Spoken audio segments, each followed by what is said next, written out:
Part 21. Langsung eksekusi. Astaga, gumam Liam. Dia memejamkan mata dan memijat tengkuknya yang berdenyut. Liam sangat menghargai tentang waktu. Dan waktu yang harusnya bisa menghasilkan keuntungan 50% kini malah hanya jadi 30%. Sorot matanya masih belum luntur. Malah jadi semakin tajam ketika kini dia menatap Sergei. Maafkan aku tuan. Mohon Sergei pula. Dia bahkan langsung bersimpuh dengan kepala menunduk. Membodohi dirinya sendiri berulang kali di dalam hati. Sergei ingat betul. Dia sering memberikan makanan gratis pada gadis-gadis cantik dan saat antrian menumpuk dia malas melayani semuanya. Sergei dengan gampangnya menggerakkan tangan kanan dia memberi isyarat pergi. Pergi saja tidak perlu bayar. Bodoh. Kamu memang benar-benar bodoh Sergei. Harusnya kamu ingat kemarahan Tuan Liam adalah yang paling mengerikan. Batin Sergei. Mulutnya saat ini terkunci rapat. Hanya tinggal menunggu hukuman yang akan dia terima. Malam ini, belajarlah menghitung dengan Rico. Jika tetap tidak bisa, aku akan mengeluarkanmu dari Black Venom. Ucap Liam dengan suaranya yang seperti hembusan angin dari kutub utara. Dingin sekali. Dan mendengar kalimat itu seketika Sergei tersentak. Ada bagian di dalam hatinya yang terasa begitu sesak. Lebih baik dia dicambuk ribuan kali daripada diancam dikeluarkan dari Black Venom. Kelompok yang sudah dia anggap sebagai keluarganya sendiri. Liam bangkit dari sana dan mulai berjalan meski masih sedikit terlihat pincang. Tapi setidaknya kini dia tidak lagi menggunakan kursi roda. Franz segera mengikuti langkah sang bos. Dia selalu berada di samping pria itu. Dan setelah kepergian Liam beserta Franz, kini suasana di dalam restoran masih hening. Anggota Black Venom yang lain juga merasa terpuruk atas keputusan yang diambil oleh Liam. Bangkitlah. Ayo kita mulai belajar. Ucap Rico. Dia juga membantu Sergei untuk bangun hingga akhirnya berdiri sejajar. Kami akan menemani kalian. Ucap anggota yang lain. Mendengar itu Sergei sedikit tersenyum. Meski sebuah senyum kecut. Hari bergulir. Restoran Black Venom Fried Chicken seperti sudah menemukan iramanya sendiri dalam beroperasi. Layaknya penjual makanan yang sudah profesional, masing-masing anggota Black Venom kini telah menjalankan tugas mereka dengan baik. Sergei juga sudah tidak salah-salah lagi. Di sela-sela Liam mengawasi, dia pun tak pernah terlewatkan tentang Riley, calon istrinya. Malam ini Riley berencana untuk bertemu kenalan Reza yang akan dijodohkan dengan sang adik. Jadi setelah restoran tutup, Liam dan Franz segera berpindah tempat untuk ikut menghadiri pertemuan Riley dengan pria itu. Pria yang bernama Adnan dari perusahaan transportasi terbesar di kota Jakarta. Bertemu di salah satu restoran hotel bintang 5. Jam 7 malam Riley sudah tiba lebih dulu. Gadis itu nampak begitu cantik meski wajahnya terlihat dingin. Liam dan Franz bisa melihat dengan jelas jika Riley sudah duduk di meja dan menunggu pria sialan itu. Karena berani-beraninya bersedia dijodohkan dengan Riley. Tuan, pria itu datang. Bisik Franz pada sang bos. Mereka juga duduk di salah satu meja namun paling pojok hingga tak terdeteksi oleh Riley. Langsung eksekusi. Balas Liam pula. Franz tersenyum seperti iblis dan segera pergi dari sana. Adnan belum sempat menyapa Riley. Namun tubuhnya sudah lebih dulu ditarik kuat oleh Franz hingga keluar dari restoran tersebut. Hei, lepas. Ucap Adnan tak terima. Namun seketika berontaknya mereda saat Franz meletakkan senjata tajam di pinggangnya. Dek. Adnan seketika tersentak. Dia tak bisa melawan dan hanya bisa patuh keluar. Meninggalkan Riley begitu saja tanpa ada kata. 67. TSM Bab 67 Putri Salju. Aku sudah menunggu lebih dari 1 jam, tapi pria itu tidak datang. Jadi, aku akan pulang sekarang dan itu artinya perjodohan ini batal, ucap Rili. Dia bicara dengan sang kakak melalui sambungan telepon. Liam di ujung sana yang juga mendengar ucapan sang kekasih pun langsung tersenyum lebar. Kedua matanya nampak berseri-seri tiap kali menatap Rili. Sejak tadi gadis itu hanya diam duduk di kursinya. Rili bahkan tidak melakukan pemesanan makanan. Hanya ada segelas air putih di hadapan gadis cantik itu. Astagfirullah. Bagaimana Adnan bisa tidak datang? Tadi dia bilang sudah jalan menuju tempatmu, balas Reza.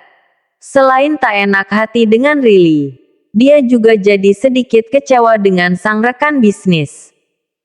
Mereka sudah sangat matang merencanakan pertemuan ini. Lalu bagaimana bisa tiba-tiba Adnan tidak datang? Rili hanya diam saja, tidak lagi menanggapi ucapan sang kakak. Gadis itu kini telah menjelma jadi seorang putri salju. Wajahnya dingin dan sikapnya pun tak sehangat dulu. Tawa yang biasanya selalu keluar dari mulutnya kini tak pernah lagi muncul. Karena yang terbayang di dalam benak Rili adalah tentang kematian Liam. Tentang Liam yang berteriak memintanya untuk keluar dari markas Darkness. Sementara pria itu menahan Zeon seorang diri. Suara ledakan bom yang merenggut nyawa Liam seperti selalu terngiang di dalam hidup Rili. Lalu bagaimana gadis itu bisa menjalani hidupnya seperti dulu? Tidak bisa. Tidak akan pernah bisa karena untuk hidup dan kembali bersama keluarganya seperti sekarang, Liam harus berkorban nyawa. Padahal Rili sadar betul, dia punya kemampuan dan kesempatan untuk menyelamatkan Liam juga. Ya sudah, pulanglah kalau begitu. Tidak perlu menunggu Adnan lagi, ucap Reza akhirnya. Iya mas, jawab Rili singkat. Lalu setelahnya panggilan telepon di antara adik dan kakak itu pun putus. Rili membuang nafasnya dengan kasar. Bahkan sampai Liam mampu mendengarnya juga. Tanpa mengulur waktu, gadis itu pun segera beranjak dari kursinya dan pergi dari sana. Lalu setelah keadaan cukup aman, Liam pun mengikuti. Tiap hari kesehatannya makin membaik. Pengobatan dan terapi yang dilakukan oleh Liam dapat membantunya dengan cepat. Pengobatan terbaik dari dokter terbaik.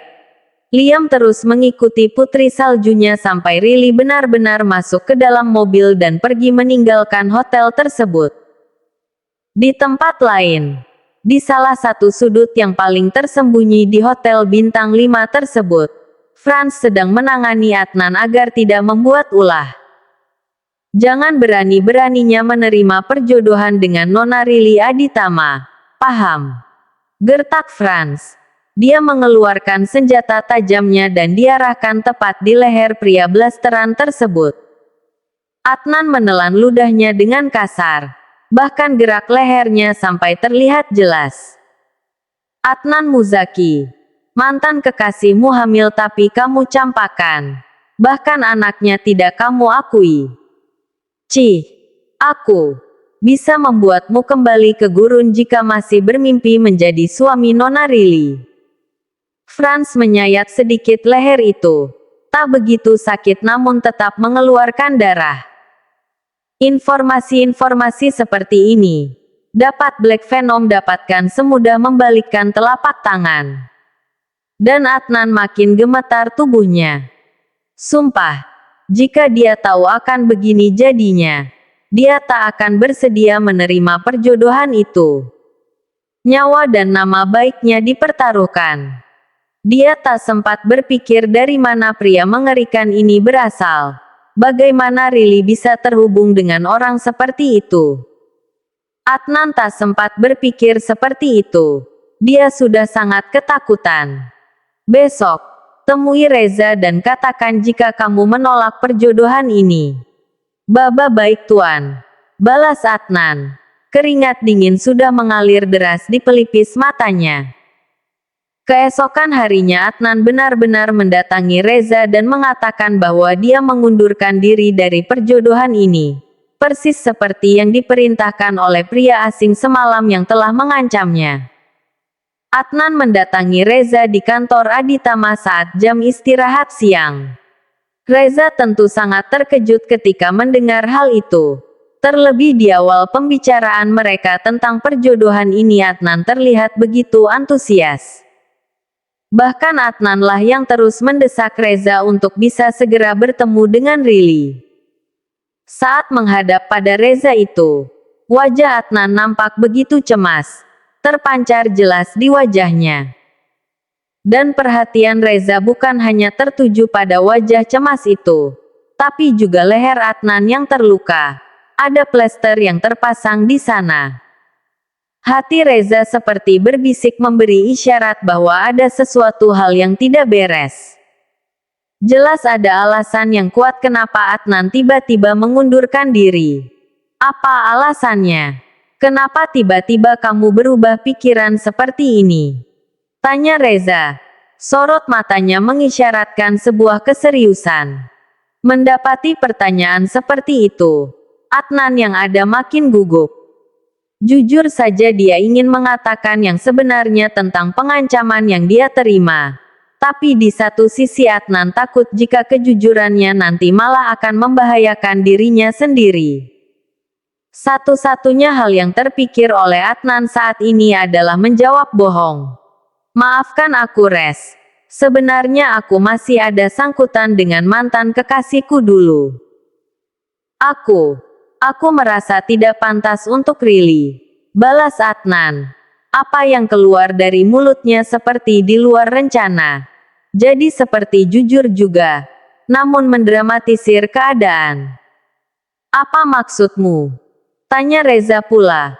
Karena sebelumnya yang Reza tahu dan Adnan katakan adalah dia sudah lama sendiri dan sedang mencari calon istri. Sangkutan apa? Mantanmu hamil. Tanya Reza pula dengan gamblang, tanpa aling-aling. Bukan seperti itu Res. Tidak, sebenarnya bukan karena ini. Sebenarnya ada seorang pria yang tiba-tiba mengancamku.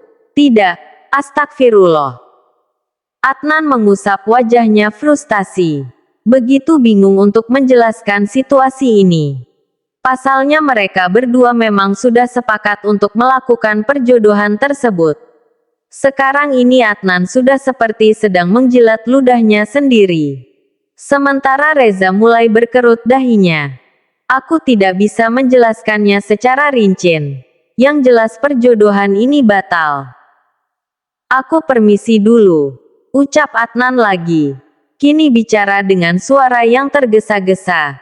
Bahkan sebelum Reza sempat menjawab ucapannya tersebut dia sudah lebih dulu keluar dari ruangan itu.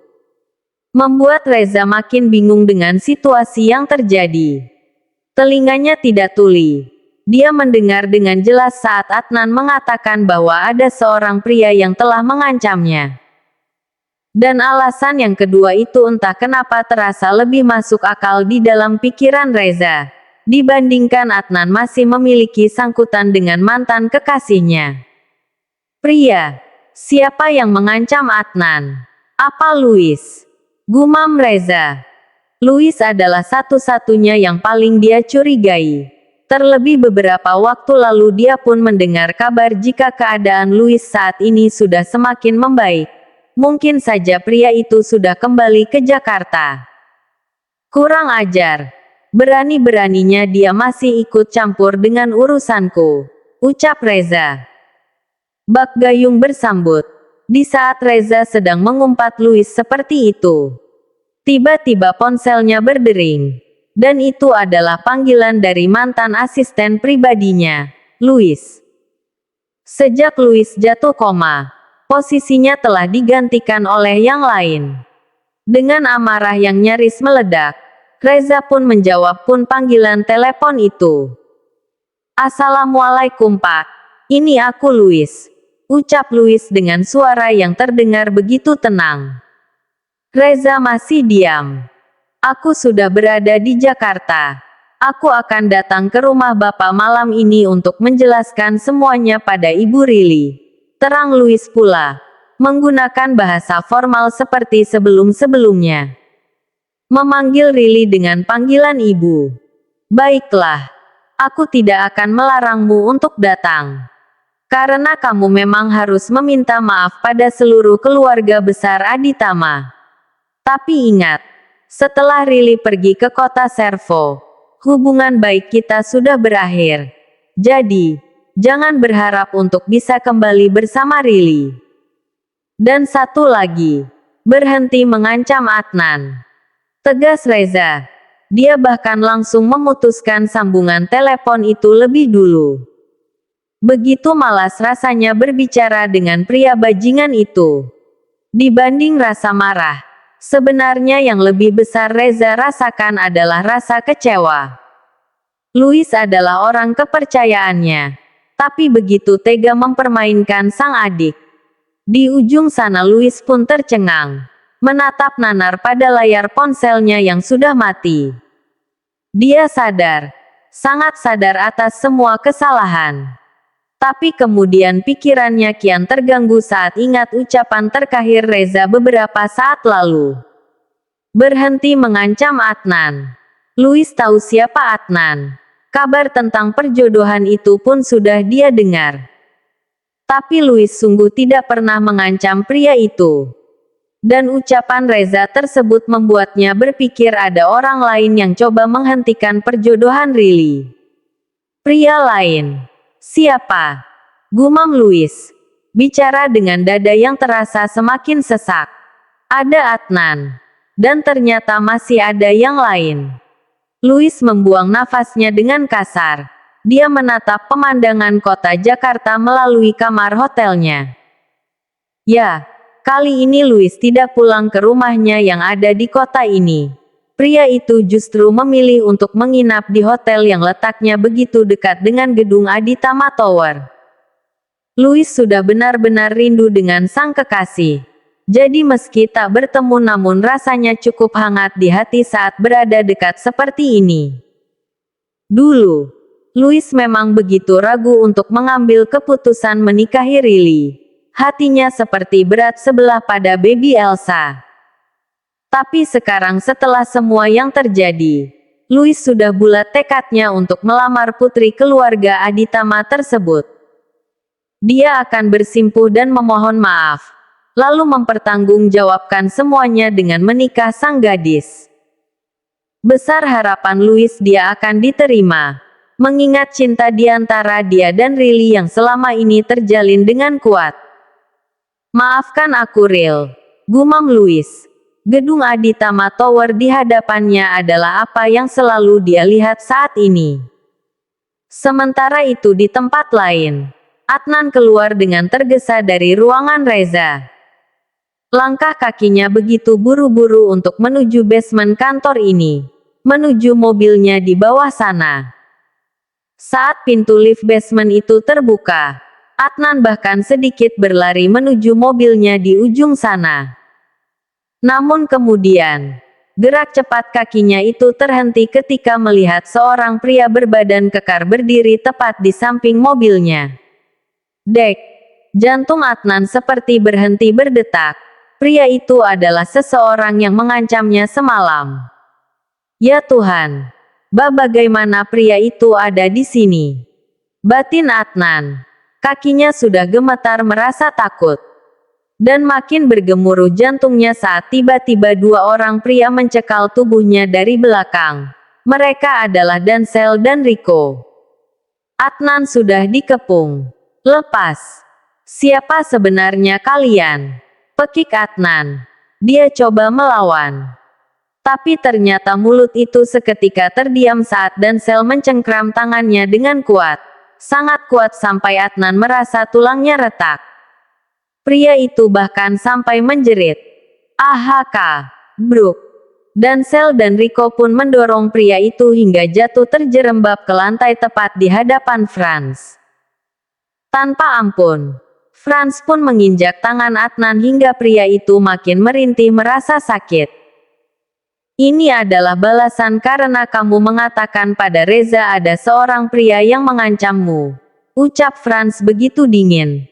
Malam itu Franz menempelkan chip di tengkuk Adnan diam-diam, hingga dia bisa mendengar pembicaraan beberapa saat lalu. Dan Sel berjongkok dan melepas chip itu. Lalu mereka pergi dari sana setelah kembali mengintimidasi Adnan dengan banyak ancaman. Adnan sudah tak berdaya. Makin ketakutan saat menyadari orang-orang itu seperti selalu mengawasi semua gerak-geriknya. Bahkan bisa tahu juga apa yang dia bicarakan dengan Reza. Tubuh Adnan gemetar. Dia yakin yang dihadapinya ini bukanlah orang biasa. Jelas orang sangat berpengaruh dan menyadari itu. Adnan makin tak punya nyali. Kini dia benar-benar bertekad akan menjauhi Rili Aditama. Tidak, bukan hanya Rili, tapi juga Reza dan seluruh keluarga Aditama. Aku harus jauh-jauh dari mereka, batin Adnan. Terlatih bangkit dan segera masuk ke dalam mobil. Secepat yang dia bisa, Adnan segera pergi dari sana. Di ruang kerjanya, Liam tersenyum kecil. Merubah data CCTV di basement kantor Rili agar kejadian tersebut tidak terpantau oleh orang lain. Dan setelah pekerjaannya selesai, kini dia hanya tinggal memandangi sang kekasih. Besok, aku akan coba dekati keponakanmu dulu, ucap Liam, bicara dengan layar komputernya. Jam 8 malam, Louis benar-benar mendatangi kediaman keluarga Aditama. Kedatangannya cukup membuat semua orang merasa terkejut, karena sebelumnya Reza tak memberitahu satupun keluarganya perihal kedatangan Louis malam ini. Oma Putri adalah yang pertama kali menyambut Louis. Kini semua orang sudah duduk di ruang tengah. Kecuali Rili. Karena sejak makan malam tadi gadis itu memutuskan untuk langsung masuk ke dalam kamarnya. Sean, panggil Kak Rili untuk turun. Titah Oma Putri pada sang cucu pertama. Sean yang saat ini usianya sudah 9 tahun. Baik Oma, jawab Sean patuh. Awalnya dia berjalan dengan sangat sopan. Namun setelah cukup jauh bocah itu segera berlari dengan rusuh. Sampai langkah kakinya terdengar oleh semua orang di ruang tengah. Ya Allah Sean, batin Ajeng, gemas dengan anaknya sendiri. Di lantai atas, Sean langsung masuk begitu saja ke dalam kamar sang tante. Di rumah ini pintu kamar yang dikunci hanya milik Mama Ajeng dan Papa Reza saja. Sementara kamar yang lain tidak pernah terkunci pintunya. Dan mendengar suara pintu terbuka, Rili sontak menoleh ke arah sana. Dia yang sedang duduk di depan meja rias, baru saja melepaskan jam tangan dan anting yang dia gunakan.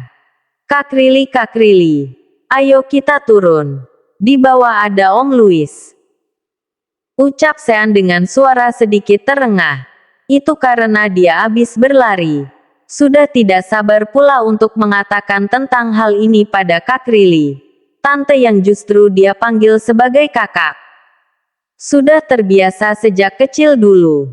Om Louis, tanya Rili, memastikan dan Sean pun menganggukkan kepalanya dengan mantap.